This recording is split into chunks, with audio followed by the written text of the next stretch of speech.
พี่หมอมาเฮือนแม่ย่าน่ะจะกินข้าวคำใหญ่ได้กินคำหน่อย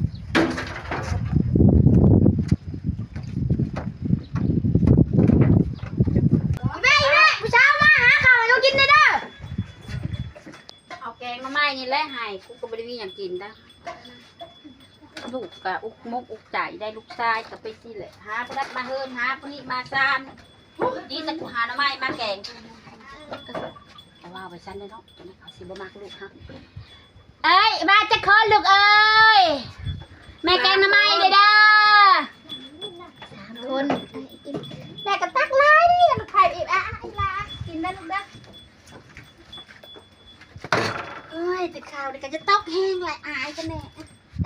อีแม่เยอะใช่เลยยังนะพี่กินได้ลูกเด้ออันนี้กินลูกเอ้ย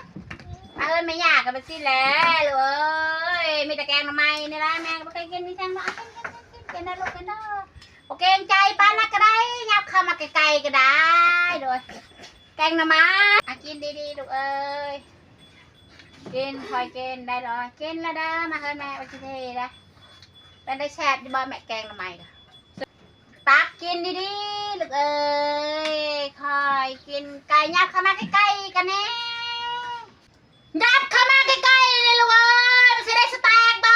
กินไปแล้วบ่แม่เลยยับเข้ามาใกล้ๆเลย มันจะได้กินบ่ปันนะยับเข้ามาลูกเข้ามาแกก็โทษนะมาโอ้ยลูกจะไปเอาโบงยาวมาจะใช้ปานนี้มันจะได้กินบ่ตากอยู่สุดผักคองผักว่ากินดีๆลูกเอ้ยโบงแม่กับบ่มีรายการเลยมีแต่การเดียวเลยยาวปันนี่กินเลยลูกกินเลยแม่ไปเอาน้ำกินกันเด้อกินกันเด้อ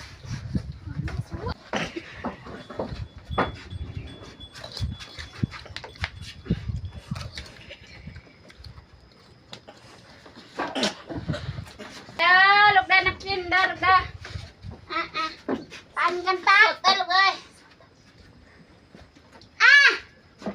แกงทำไมกูคือว่าเมื่อคืนนี้บังละลายเด้อบ้านนี้คือบอลแหละมาจะได้สแต็กลายเลย